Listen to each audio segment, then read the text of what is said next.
अभी इब्रानी 12 में आइएगा।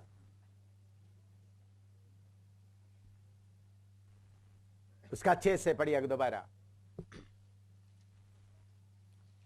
क्योंकि प्रभु जिससे प्रेम करता है, प्रभु जिसे प्रेम करता है उसकी ताड़ना भी करता है, ताड़ना भी करता है, और जिसे पुत्र बना लेता है, पुत्र बना लेता है, उसको कोड़े भी लगाता है। कोड़े भी लगाता है। तुम दुख को ताड़ना समझकर सह लो। हाँ, दुख को क्या करना?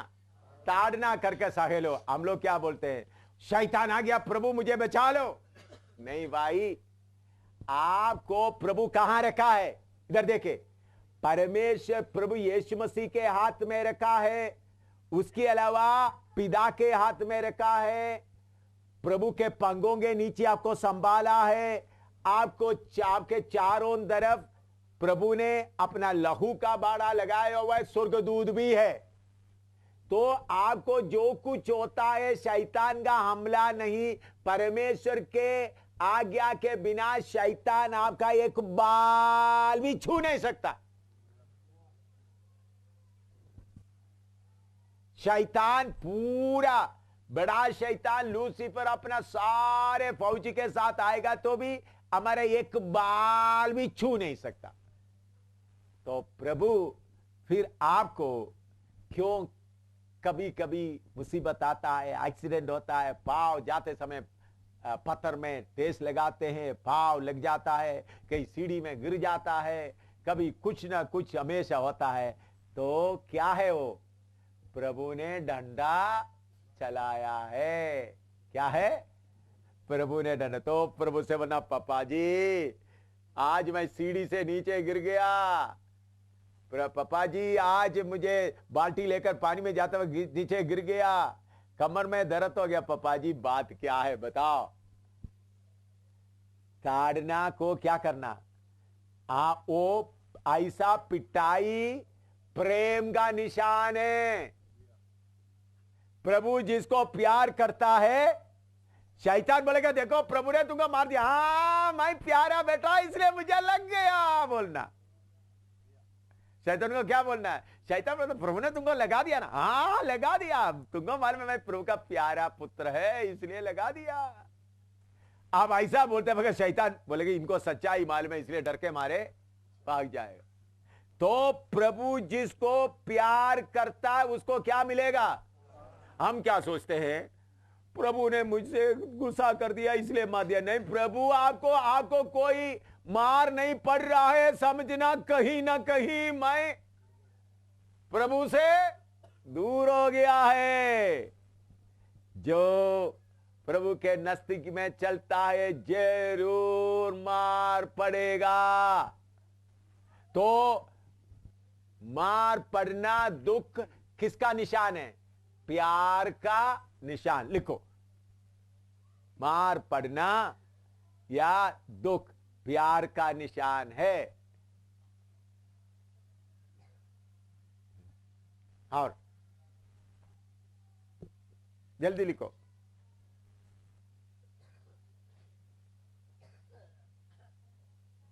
अभी 7वां पढ़ो। तुम दुख को ताड़ना समझकर सह लो। परमेश्वर तुम्हें पुत्र जानकर तुम्हारे साथ बर्ताव करता है। हाँ, ये के ताड़ना प्यार का निशान, दूसरा है पुत्र का निशान। मैं पुत्र हूं। शैतान मुझे ताड़ना मिल रहा है, इसका मतलब मैं कौन हूं? मैं परमेश्वर का पुत्र हूं। शैतान ने मार दिया, शैतान ने गोली लगाया तो बोलते रहेगा, तो ऐसा नहीं। मैं पुत्र हूं इसलिए मुझे प्रभु ने ऐसा होने दिया है। हाँ, और नीचे, वह कौन सा पुत्र है जिसकी ताड़ना पिता नहीं करता? यदि वह ताड़ना जिसके भागी सब होते हैं तुम्हारी नहीं हुई तो तुम पुत्र नहीं पर वे विचार की संतान ठहरे। फिर जबकि हमारे शारीरिक पिता भी हमारी ताड़ना किया करते थे, हाँ, और हमने उनका आदर किया, हम उनके आदर किया, तो क्या आत्माओं के पिता के हाँ, और भी अधीन ना रहे? हाँ, देखिए इधर में मैं एक बात आपको समझाने के लिए बताता हूं।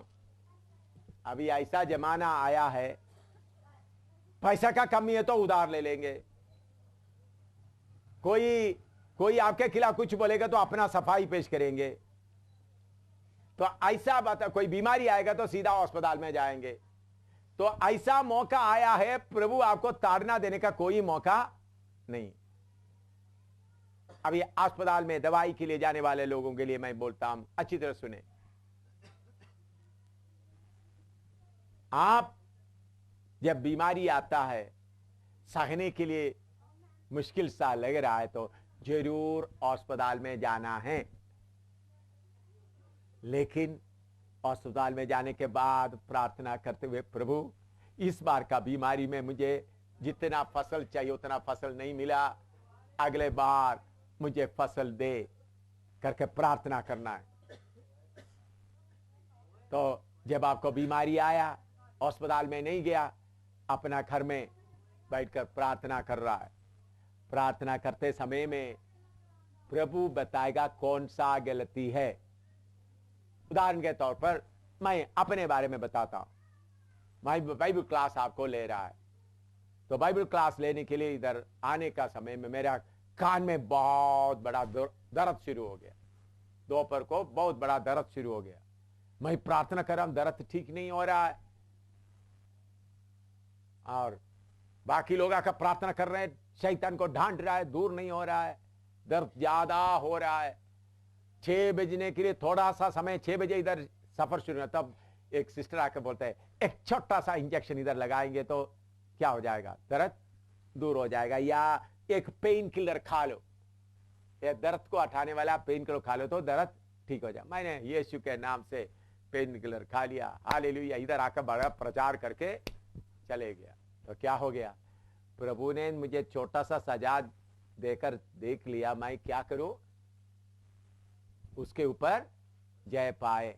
लेकिन मैंने क्या कर दिया, छोटा रास्ता अपनाया, तो पेन किलर भी नहीं लिया। मैं इधर आकर विंसेंट को बोलता है, विंसेंट और प्रमोद को बोलते, देखो भाई मुझे कान में बहुत दर्द है, मेरे से आज प्रचार नहीं हो सकेगा। मैं कमरे में गया, रात भर पूरा दर्द, आधी रात भी दर्द, बहुत नींद नहीं आ रहे। तो प्रभु क्या है क्या है, तब प्रभु बोलेगा तुम चुगली सुनते हो,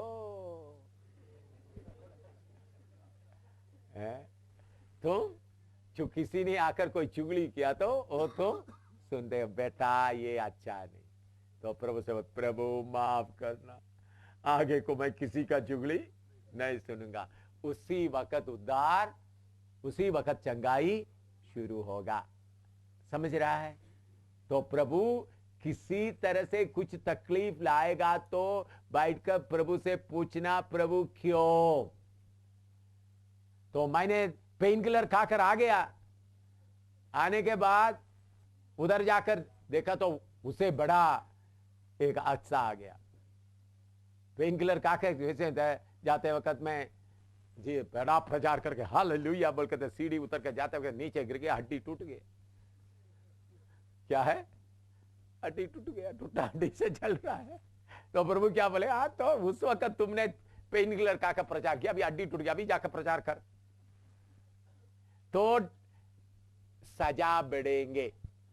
तो मैं आपको बताता हूं, अच्छी तरह सुने, जो लोग दवाई खाता है, दवाई खाना जब तक प्रभु आपको अंदर से पूरा दिलेरी नहीं देता है, दवाई खाते रहें, वो पाप नहीं है। क्योंकि छोटा बच्चों को क्या करता है, चलने के लिए छड़ी देता है। इसी मुताबिक आपने देखो, छोटा बच्चे है, बेबी है, उसको वॉकर देता है, आपने देखा है। तो इसी मुताबिक आप थोड़ा आत्मा में बढ़ने तक ये बातें, लेकिन आत्मा में थोड़ी देर बढ़ने के बाद फिर आपको दवाई खाने का मन ही नहीं आएगा, तब दवाई मत खाओ। हमको नकली नहीं चाहिए। कुछ लोग उन्होंने दवाई नहीं खा रहा इसलिए मैं भी दवाई नहीं करूं, वो कपटीपन है, वो नहीं करना। प्रभु आपको कृपा देने तक, प्रभु आपको कृपा देने का, दवाई खाने अस्पताल में जाने में कोई पाप नहीं है, सुन रहा है, लेकिन उसका ऊंचा अनुभव भी है। बढ़ते बढ़ते बढ़ते फिर आपको दवाई खाने का मन नहीं होगा। तब तक आप, मैंने देखिए कोई दवाई खाने वाले को मैं नीचे नहीं देखता हूं, मैं उनके लिए असली में जो दवाई खाने वालों के लिए मेरा प्रार्थना ज्यादा होता है। क्यों? प्रभु इनको उदासी ना है। सुने, अच्छी तरह सुनना, दवाई खाने वालों के लिए, बीमारी के लिए मैं क्या करता हूं? ज्यादा प्रार्थना करता हूं, प्रभु उदास ना हो, उनका और सिखाए। जो दवाई नहीं खाता बीमारी है तो उनको चलने का हिम्मत है, वो सीखेगा। ऐसा सोचकर उनके लिए कम प्रार्थना करते हैं। बात समझ में आया? आप कितने लोग ये बात समझ में आया? या अगर आप ये मेरे अंदर की बात नहीं समझेगा तो आप सोचेगा वो दवाई खाने वालों को पास्टर जी छोड़ दिया है। दवाई ना खाने वालों के लिए स्पेशल प्रार्थना। मेरे भाई, मेरा सीधा उल्टा है। मैं क्यों? दवाई ना खाने वालों के बारे में मैं क्या सोचता हूं, उनको थोड़ा हिम्मत मिल गया है, उनको सीखने तो वो चल सकता है।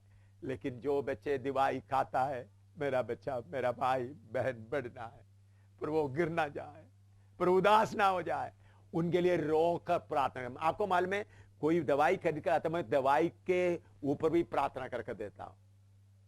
मैं खुद अस्पताल में नहीं जाता हूं, लेकिन क्यों? वो लोग क्या करें, आत्मा में क्या हो जाए, बढ़ जाए। ये बात आपको कितने लोग ये बात समझ में आया?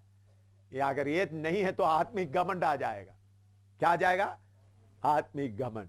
आत्मिक घमंड से नहीं, एक एक एक एक एक एक बढ़ते बढ़ते बढ़ते आगे जाना। जो दवाई नहीं खाता है, हालेलुया, आगे बढ़ो, प्रभु ने आपको शक्ति दिया, प्रार्थना करो। फिर दवाई खाते वक्त तो रोता रहेगा तो हम जबरदस्ती आपको क्या करेंगे? कुछ लोग दवाई नहीं खाते, हाय हाय मैं दवाई भी नहीं खाता, हाय हाय। मैं बोलूंगा लाओ, स्ट्रेचर ले आओ, ऑटो ले आओ, पकड़ो, ले जाओ उसको अंदर। मैं भी खुद पीछे चले जाऊंगा, पर डॉक्टर को बोलेंगे इधर इनके लगा कर रखो इधर ही, क्योंकि हमको नकली कुछ नहीं चाहिए। प्रभु कृपा दे रहा है। दर्द बहुत है, तकलीफ बहुत है। मैंने इस वक्त जाकर अमनी से पूछा, अमनी बहुत पेट में दर्द है, टेलीफोन से पूछा, उधर जाके बाद क्या दवाई जाना? नहीं नहीं नहीं, अभी नहीं, अभी नहीं चाहिए। मैंने बोला नहीं चाहिए तो मैं भेज दूंगा। नहीं नहीं नहीं नहीं नहीं, मुझे खड़ा रहने दो, प्रार्थना कर। तो हम कोई अपना घमंड में खड़ा ना रहे।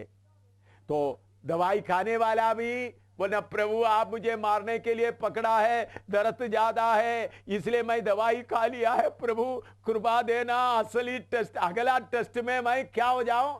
खड़ा हो जाऊं। तो प्रभु जिसको प्यार करता है उसको क्या करता है? ताड़ना देता है। जो पुत्र है उसको क्या देता है? कोड़े भी लगाते इसको। इसलिए बीमारी आएगा तो शैतान बोलेगा, प्रभु ने तुमको डंडा लगा, हाँ बाप ने मुझे डंडा लगा, तुमको याद रखना मैं पुत्र हूं, मैं तुम्हारे सिर पर बैठने वाला हूं। लिखो इसमें,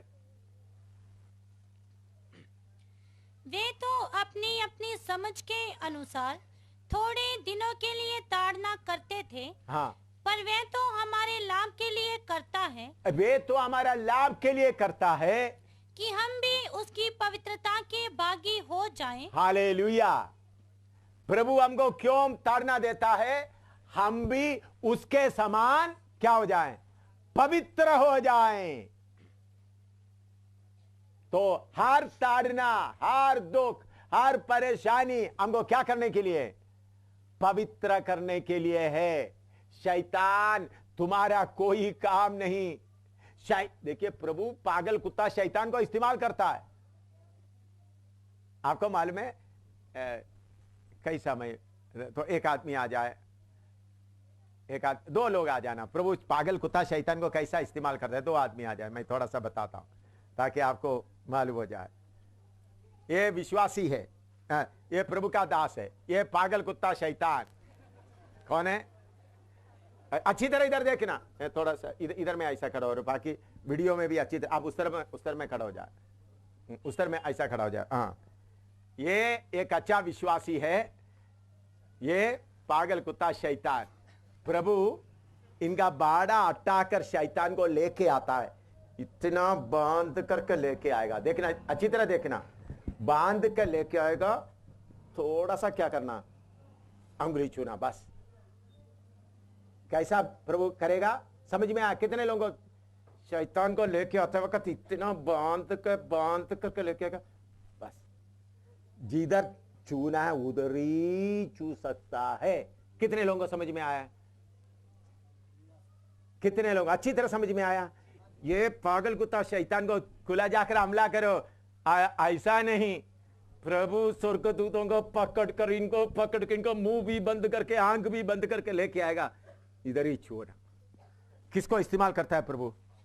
मैं सच्चा वचन आपको बताता हूं, इसलिए मैं यह सच्चाई मुझे मालूम होने कारण शैतान मेरे सामने कैसा खड़ा होता है, खड़ा हमेशा हमेशा कामते हुए खड़ा होता है, क्योंकि इनको क्या मालूम है? सच्चाई मालूम है। शैतान को प्रभु सीधा आपके पास नहीं छोड़ता, बल्कि शैतान को प्रभु कंट्रोल करके इस्तेमाल करता है। ऐसा ही हुआ इस्राएल के बीच में। पूरा मिस्र के घर में घुसकर क्या हो रहा है? सब घर में मौत चिल्ला रहे, लेकिन इस्राएल के बीच में एक कुत्ता भी भौंका नहीं। क्यों? शैतान को ऑर्डर नहीं, जाकर बैठो। आप ये नहीं सोचना शैतान को प्रभु जब बाड़ा तोड़ कर देने के बिना शैतान कुछ भी नहीं कर सकता। अभी समझ लो, प्रभु बोलता है इनका आंग में छुओ तो आंग में ही छुएगा, इधर इधर में कहीं नहीं छुएगा। हम खरीदे गए हुए लोग हैं, हम प्रभु के स्पेशल लोग हैं। इसलिए प्रभु, ये बात आपका मन में अच्छी तरह रहना, ये ड्रामा याद रहेगा। प्रभु की अनुमति के बिना आपके आंखों में एक धूल भी नहीं गिर सकता।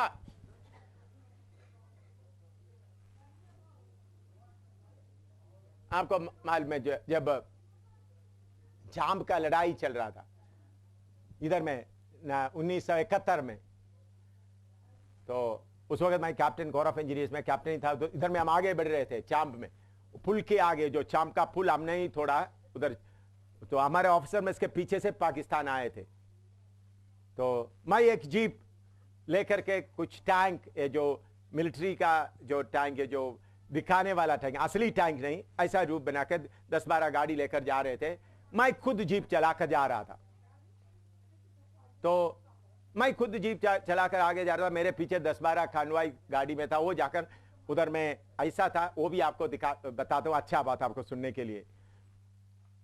पाकिस्तान उधर से अपना टैंक में से आ रहा है। हम लोग बहुत इंजीनियर लोगों को ऑर्डर दे दिया, नकली टैंक बना दो।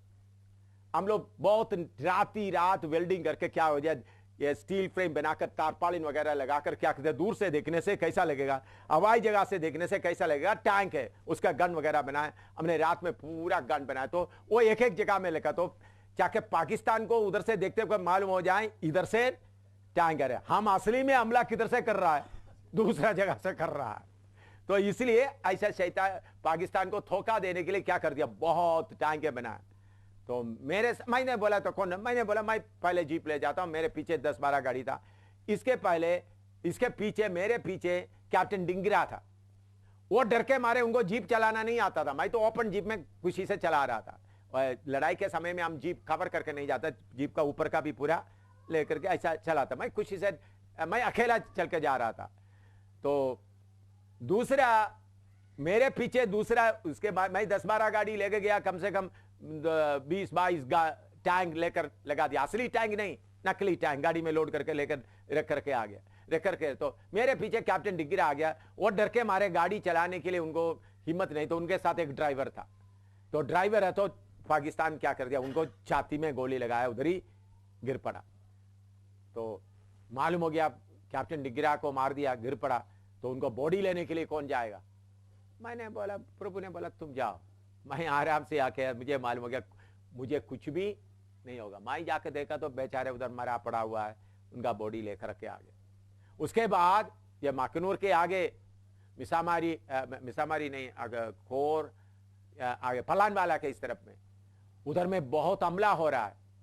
तो हमारा इंजीनियर ऑफिसर में पूरा ऑफिसर सब डरे हुए हैं, कोई बाहर नहीं जा रहा है, सब डर के। मैं क्या करता था, जवानों को लेकर बंगर में जाकर चाय वगैरह बनाकर, उसके साथ कुछ ब्रेड वगैरह लेकर एक बंगर में जाकर जवानों को पिलाता था, ऑफिसरों को खिलाता था। तो लोग, तुमको डर नहीं? मुझे बोला अभी तक डर आया नहीं। क्या है? अभी तक डर आया नहीं। उसके बाद आया इधर में चिनाब दरिया में रशिया का टैंक बहुत आ रहा है, उसको पार करने के लिए कुछ चिनाब दरिया में पांटून है, उसके लिए कोई पुल्ली बनाना है। पुल्ली मतलब एक ऐसा तार के स्टील रोप के बीच में से चलने वाला। तो कौन जाएगा, क्योंकि उस वक्त अखनूर के इस तरफ इधर में बहुत जगह में पाकिस्तान हमला जारी कर दिया, जगह जगह में गोलीबारी कर दे। मैं बोला मैं जा रहा हूं। मैं मेरे साथ एक आदमी था ड्राइवर था, मैं खुद जीप चलाकर इधर आया। इधर आकर कलेक्टर को बोल दिया, इधर कमिश्नर बोला जल्दी फैक्ट्री खुलवा दो। उन्होंने उस वक्त हमको सारे ऑर्डर हमको होता है, हमारे पास होता है। मैं कोई कलेक्टर को बोले, किसी को बोले, उनको आईजी को बोले, उनको भाग कर हमारा आज्ञा को पालन करा, पूरा मिलिट्री के अंडर में दिया हो। मैंने बोला खोलो जल्दी। 2-3 घंटे में बनाकर मैं जाते समय में 3 बार हवाई जहाज का हमला हुआ पाकिस्तान का। फिर भी मैं बोलता कुछ नहीं होता। मैं ओपन जीप में मैं चलाते चलाते गया। बाद में उधर जाने के बाद कोर कमांडर बाकी बोला तुम कौन है, क्या पूछ रहा है, तुम कौन है। मैंने बोला मैं प्रभु के ऊपर विश्वास करता हूं। आपको मालूम है आखिरी लड़ाई सब जीतने के बाद उधमपुर में बड़ा पार्टी चला था। आर्मी कमांडर भी बहुत बड़ा आर्मी कमांडर और बाकी सब आ गए थे हमारे उधर। तो मुझे स्टेज में खड़ा करके बोलते थे लड़ाई के दीव कमांडर और बाकी लोग थे, एक ही चेहरा मुस्कुराते हुए रहा, ये इनका है। तो उस वक्त से लोग मुझे गॉडसन बुलाता है, गॉडसन गॉडसन गॉडसन नाम लेना, साम नाम बोलकर मुझे मेरा नाम लगा दिया गॉडसन। क्यों, मुझे ये बात मालूम था परमेश्वर के अनुमति के बिना एक बाल भी नीचे नहीं गिर सकते हैं। तो आपको कितना भी, मैं चीन में प्रभु कैसा मुझे बचाया, कितने कितने, नेपाल में कैसा बचाया, एक एक बात बताना तो कितने बातें हैं। मैं आपको बताना चाहता हूं हम शैतान के मेहरबानी में रहने वाला नहीं है। शैतान का मेहरबानी हमको नहीं चाहिए। यीशु मसीह के फसल के कारण, यीशु मसीह के कृपा के कारण, यीशु मसीह हमारे साथ रहने का। इसलिए मेरे प्यारों, आपको कोई भी तकलीफ परेशानी होते समय में आप घबराना नहीं। फिर भी मैं किसके हाथ में हूं, किसके हाथ में हूं, यीशु के हाथ में हूं, यीशु के हाथ में हूं। यह बात आपका दिल में अच्छी तरह रहना है। तो प्रभु हमको सजा क्यों देता है, हम उनका पुत्र है और उन्हें प्रेम करता है। हम उसके साथ साथ पवित्र होना, उसके बाद उनके पवित्रताई में सहभागी हो। और उसका 11 पढ़ो, लिखना तो बीच में लिखना तो लिखे, कोई लिखने का रह गया तो दिल में लिखिया तो बाद में आप लिख सकते हैं। उसका 11 पढ़िएगा। वर्तमान में हर प्रकार की ताड़ना आनंद की नहीं, हर प्रकार की ताड़ना आनंद की नहीं, पर शोक ही की बात दिखाई पड़ती है। हर ताड़ना शोक की बात दिखाई पड़ती है। तो भी जो उसको सहते सहते पक्के हो गए हैं। सब बोलो सहते सहते पक्के हो गए। 3 बार जोर से बोलना।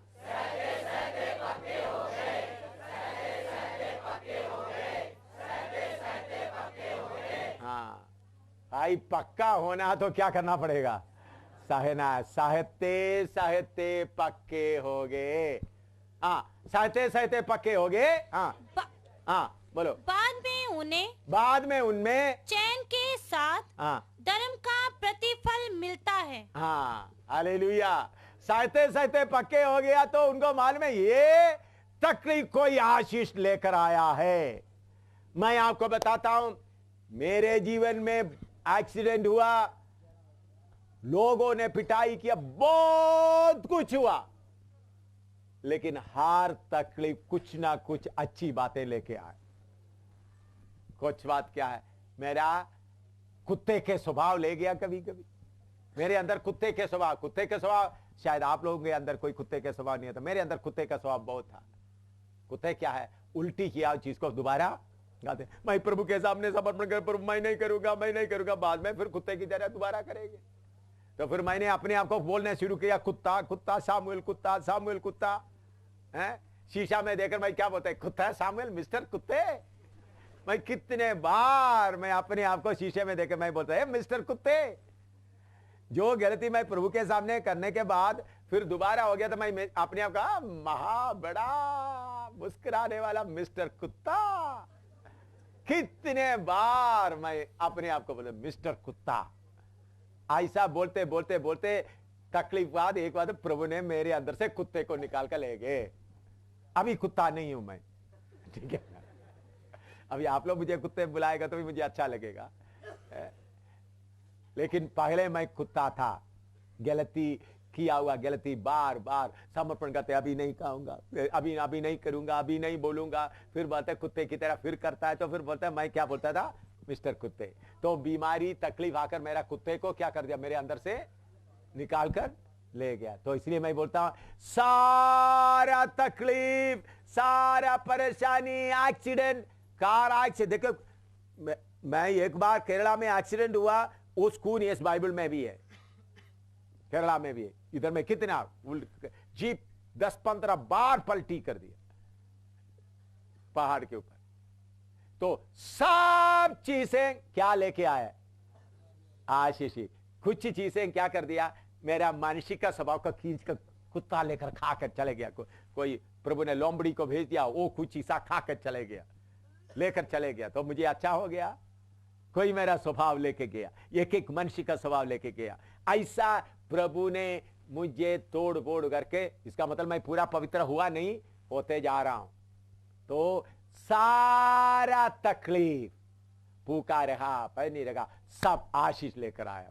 मैं बोलता हूं तकलीफ या परेशानी, दुख, बीमारी आते वक्त मैं बोलूंगा तो तुम अभी दर्द दिखा रहे, तुम्हारे पीछे हाथ में क्या रखा मुझे मालूम है।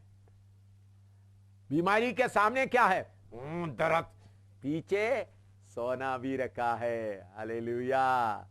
तो मैं शैतान को बोलता हूं तूने मुझे तकलीफ देकर डराना चाहता है, तुम्हारा पिछले हाथ में क्या पड़ा हुआ है, सोना भी पड़ा हो, तुमको और रखकर जाना पड़ेगा।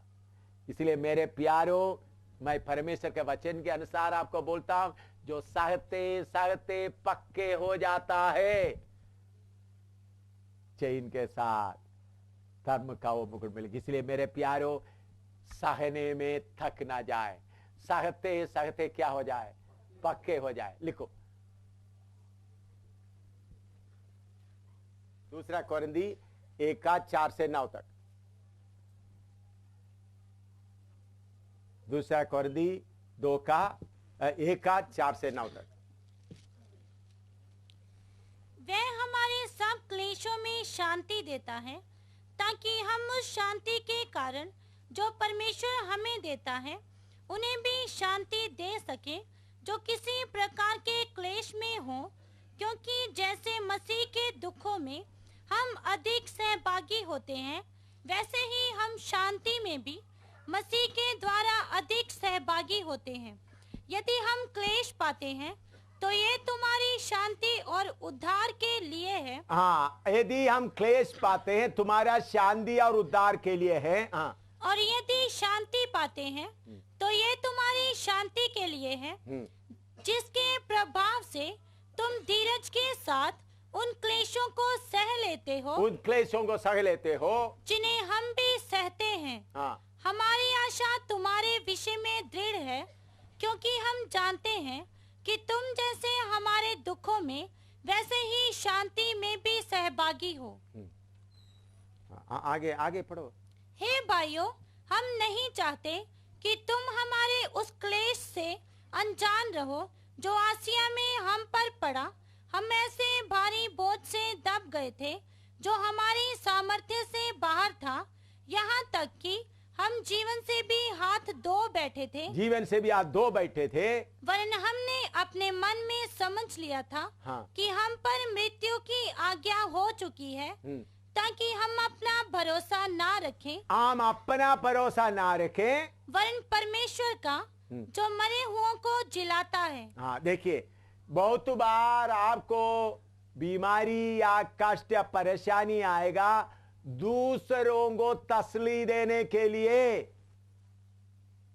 अभी समझ लो एक सेवक फूका रहा है, रोटी नहीं फूका रहा है, एक गरीब विश्वासी के घर में गए, गरीब विश्वासी के घर में गए, उधर भी फूका रह रहा है। तो उन्होंने बोलेगा भाई चिंता मत करो, प्रभु तुमको संभालेगा।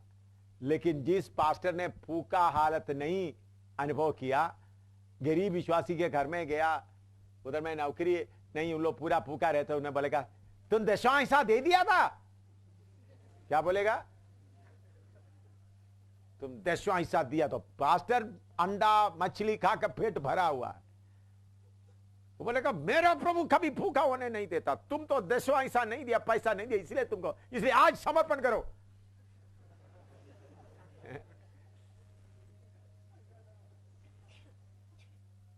लेकिन जो भाई भूखा रहा है, उनको भूख का बात मालूम है, उन्होंने अपने बच्चों, उनको बोला भाई चिंता मत करो, अपने बच्चों को बुला, हम इकट्ठा बैठते हैं, प्रार्थना करते हैं। मनुष्य सिर्फ रोटी से सिर्फ नहीं, परमेश्वर के मुंह से निकलने वाला वचन से भी जीवित रहते हैं। प्रभु कुछ उनको सिखाएगा। कई बात थोड़ा पानी लेके आओ, एक एक गिलास पानी लेकर प्रार्थना कर, प्रभु ये बच्चे 2 दिन से खाना नहीं खाए, ये पानी उनके लिए दूध बन जाए। प्रभु भाई उसको पिलाओ।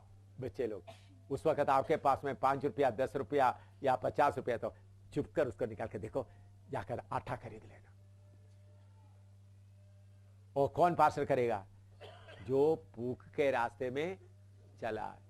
लेकिन जिन्होंने भूख नहीं, सब लूट लूट कर खाने वाला है, सारे फल तोड़कर खाने वाला, चंदा लेकर चलने वाला, तो बोलेगा तुम 10वां हिस्सा नहीं दिया, इसलिए तुमको ये परेशानी हो रहा है।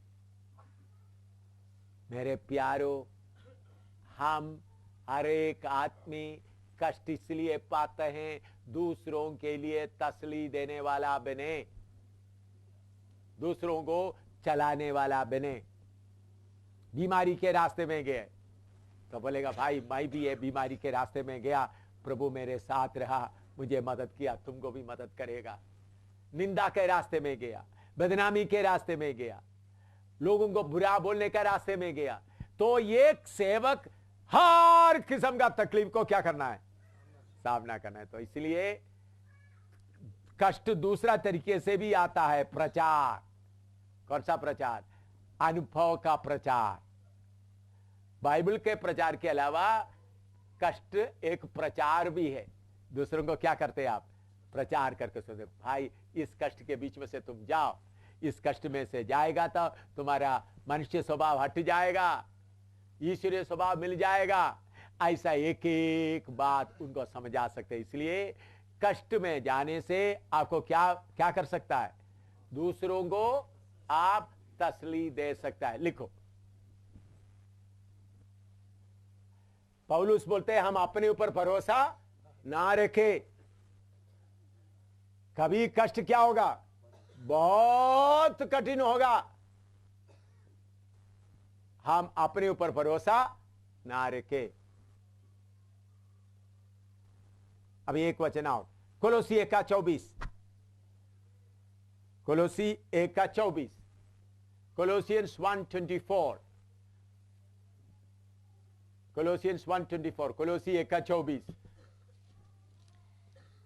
अब मैं उन दुखों के कारण आनंद करता हूँ, उन दुखों के कारण आनंद करता हूँ जो तुम्हारे लिए उठाता हूँ, तुम्हारे लिए उठाता हूँ, और मसीह के क्लेशों की घटी, मसीह के क्लेशों का घटी उसकी देह के लिए, उसकी देह के लिए, अर्थात कलीसिया के लिए, कलीसिया के लिए अपने शरीर में पूरी करता हूँ। हालेलुया।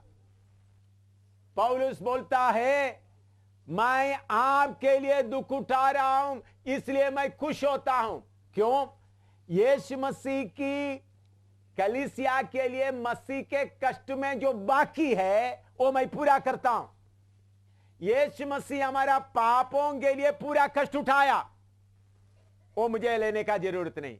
लेकिन कलीसिया का एक एक भाई को सिद्ध करने का कष्ट यीशु नहीं उठाया, मुझे उठाना है। एक एक एल्डर उठाना है, एक एक पास्टर उठाना है। किसके लिए? एक एक को सिद्ध करने। कैसा? आपको टाइफाइड बीमारी आना है, ताकि टाइफाइड बीमारी आया हुआ लोगों को आप क्या कर सकता है? मेरे जीवन में मुझे टाइफाइड आया, चिकन बॉक्स आ गया, मलेरिया आया, हार्ट अटैक आ गया, जितना बीमारी है जान बचन हो तो सब आया। बीमारी, एक एक बीमारी आए, और उस बीमारी के बीच में मैं जाने के कारण ऐसा बीमारियों में कष्ट उठाने वालों को मैं क्या कर सकता है? तसल्ली दे सकता। लोग मुझे इतना निंदा बदनाम किया, अभी भी करते हैं, लगातार करते रहता है। कुछ लोग बोलते हैं एम सामुएल जैसा पापी पास्टर कोई है ही नहीं, ऐसा भी बोलते हैं। मैं उसके लिए भी प्रभु का धन्यवाद देता हूं, ताकि बदनामी में चलने वालों को मैं क्या करूं? तसल्ली दूं। कितना दिन पुकार रहा, कोई खाना नहीं, कोई रोटी नहीं, कितने दिन।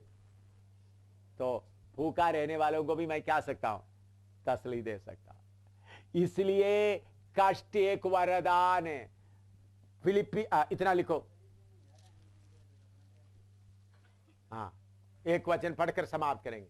फिलिपी 1:29, फिलिपियंस 1:29, फिलिपियंस 1:29, फिलिपी 1:29।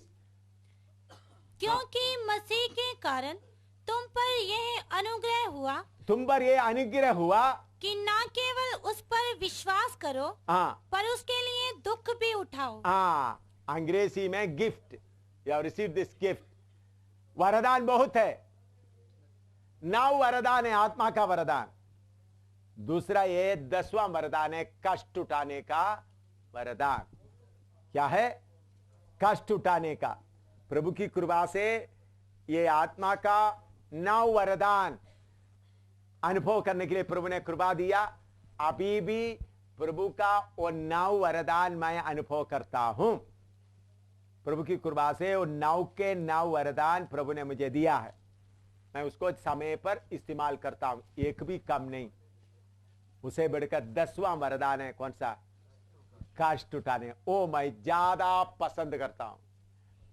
दूसरा वरदान अद्भुत काम करने का बड़ा वरदान होगा तो बैलून की तरह आप शायद फूल जाएंगे। मुझे अभी ऐसा नहीं, पहले होते थे। ओ बड़ा अद्भुत काम हुआ, अंधे देखा, कितना अंधे देखा, कितना लंगड़ा चला, कितना कितना काम हुआ। एक कितने कितने इंडिया में, चाइना में, फिलीपींस में, कितना अमेरिका में, कितना जगह। लेकिन कष्ट का वरदान है तो पूरा हवा निकाल देता है। बाकी वरदान आपको फूल तक बढ़ा देते, कष्ट का वरदान सुई लगाकर सारे हवा निकाल देता है। तो कितना वरदान है? 10। आत्मा 9 देता है, 10वां वरदान खुद लेना है। हालेलुया। आत्मा कितना देता है? 9। 10वां वरदान खुद लेना। हालेलुया। यीशु मसीह के लिए देखो कष्ट के द्वारा कितना फायदा होता है, देख लो।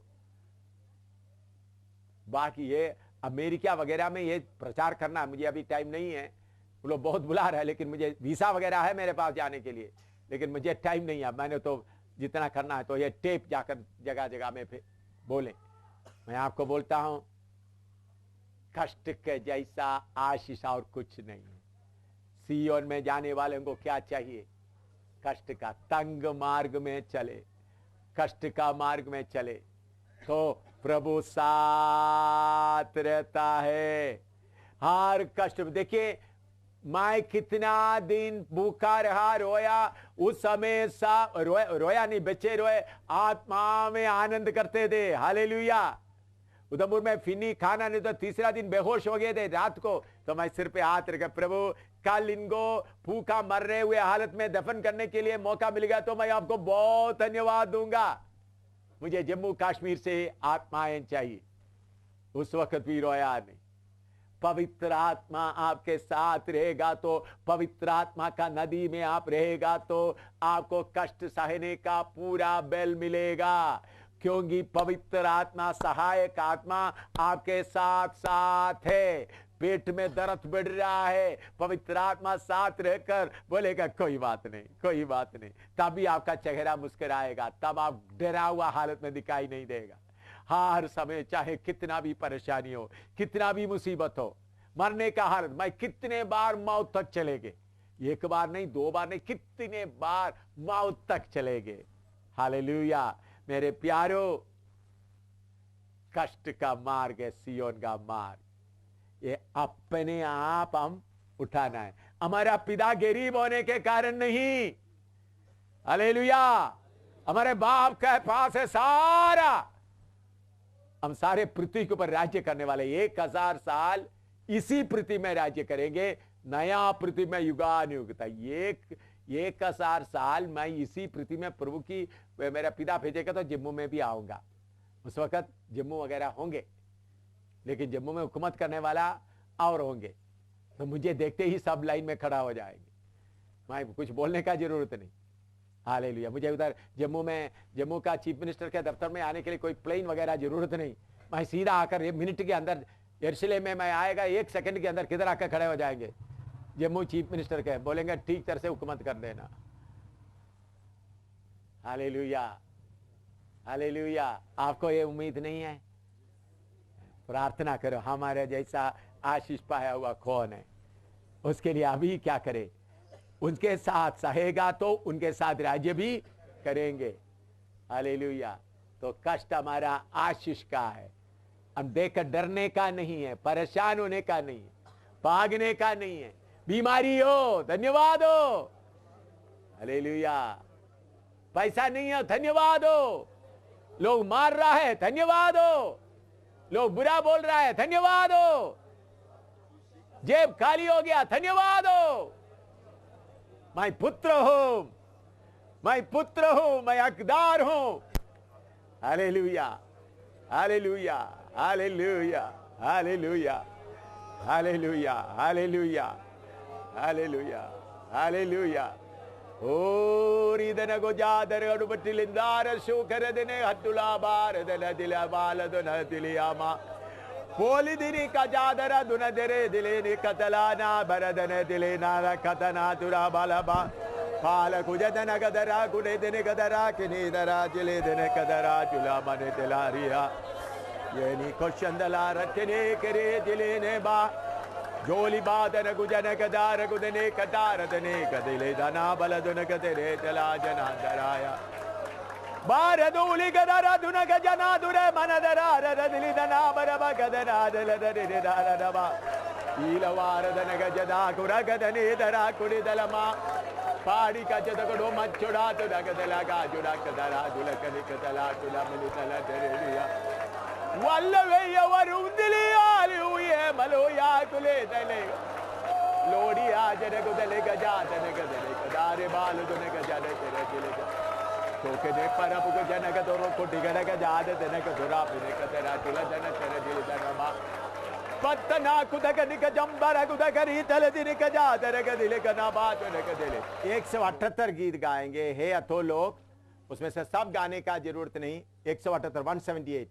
आग में तुझे आज ना लगेगी, बाढ़ ना डुबाएगी, आग के बीच में साथ है यीशु, झील पर भी चला हो। अंधेरी घाटी में चलते समय, हाँ वो गाएंगे। 178 178। आग में तुझे आज ना लगेगी, बाढ़ ना डुबाएगी, आग के बीच में साथ है यीशु, झील पर भी चला है वो।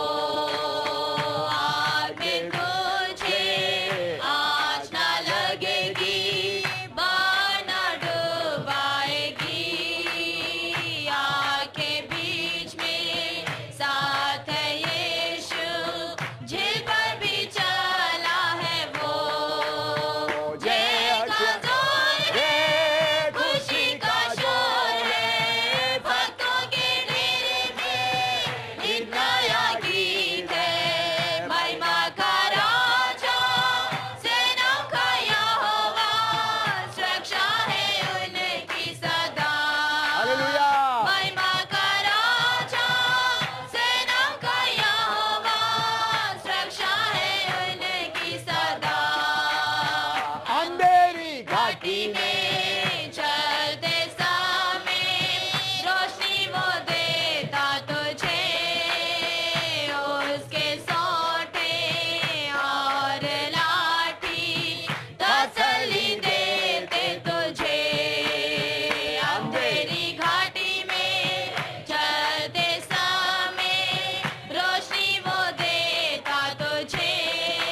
कष्ट आए, परेशानी आए, सब हमको आशीष का ही कारण है।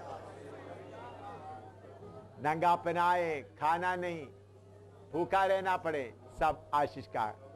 आइए प्रभु का दास प्रार्थना करके सभा समाप्त करेंगे।